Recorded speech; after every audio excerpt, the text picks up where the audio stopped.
ఆత్మజ్యోతి ఛానల్కి స్వాగతం. ఈరోజు మనం కృష్ణుడి జననం గురించి మాట్లాడుకుందాం. మన ముందు వీడియోలలో మహాభారతం గురించి, కుంతీదేవి గురించి, కురుక్షేత్రం గురించి, పాండవుల కౌరవుల మధ్య విభేదం ఎలా మొదలైంది, వీటన్నిటి గురించి చెప్పాను. ఎవరైనా ఇంకా ఈ ఛానల్ని చూడకపోయింటే ఈ ఛానల్లోకి వెళ్ళి ఆ ఉన్న వీడియోలన్నీ చూడండి. ఈ వీడియో కూడా పూర్తిగా అర్థమవుతుంది.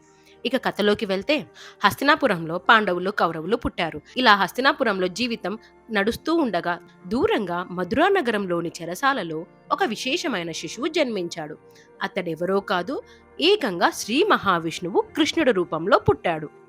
ఈ బిడ్డ సాధారణ శిశువు కాదు, భగవంతుడు శ్రీ మహావిష్ణువు అవతారంగా పుట్టిన 8వ అవతారమని నమ్మకం. దుష్టులను సంహరించి సత్యం, ధర్మం, శాంతిని పునరుద్ధరించడానికి ఆయన భూమి మీదికి వచ్చాడని నమ్ముతారు. కృష్ణుడి మామయ్య అయిన కంసుడు మధుర రాజు. అతడు అత్యంత క్రూరుడు, దుర్మార్గుడు. ఏకంగా తన తండ్రి అయిన ఉగ్రసేనుణ్ణి జైలులో పెట్టించి సింహాసనాన్ని దక్కించుకున్న క్రూరుడు. ఒకరోజు కంసుడికి భవిష్యవాణి వినిపించింది. నీ సోదరి దేవకికి పుట్టే 8వ బిడ్డ నిన్ను సంహరిస్తాడు అని. అప్పుడు భయపడిన కంసుడు దేవకి వసుదేవులను జైలులో బంధించాడు.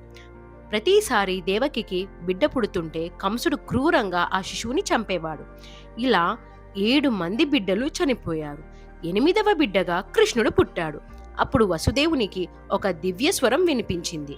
ఈ బిడ్డను గోకులంలోని నందుడు యశోదల ఇంటికి తీసుకువెళ్ళి వారి కూతురితో మార్చు అని.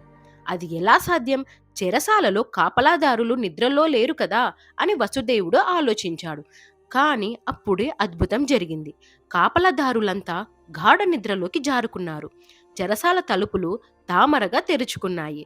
వసుదేవుడు చిన్న బిడ్డను బుట్టలో పెట్టి జాగ్రత్తగా తీసుకెళ్లాడు.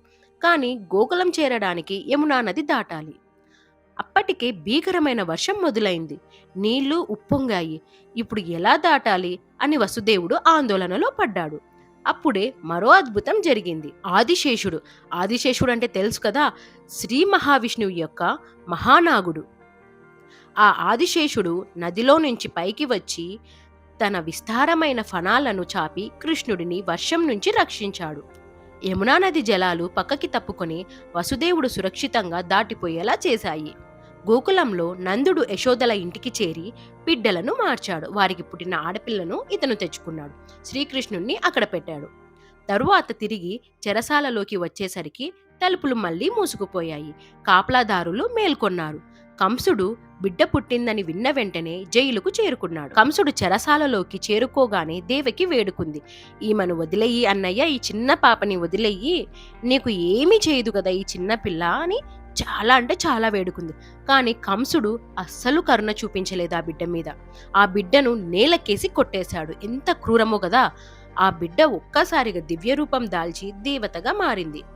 అప్పుడు ఆ దివ్య రూపం ఇలా ఘోషించింది, కంస, నిన్ను సంహరించబోయేవాడు గోకులంలో సురక్షితంగా ఉన్నాడు అని చెప్పి ఆకాశంలోకి ఎగిరిపోయింది.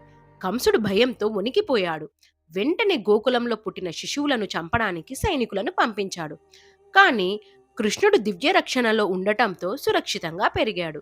అలా పాండవులు హస్తినాపురంలో పెరుగుతుండగా కృష్ణుడు గోకులంలో నందనుడు యశోద సంరక్షణలో ఆనందంగా పెరుగుతున్నాడు. తన దివ్య పరిచయాన్ని, భవిష్యత్తులో తనకున్న మహత్తర ధర్మాన్ని తెలియకుండా ఆ గోకులంలో పెరుగుతూ ఉన్నాడు.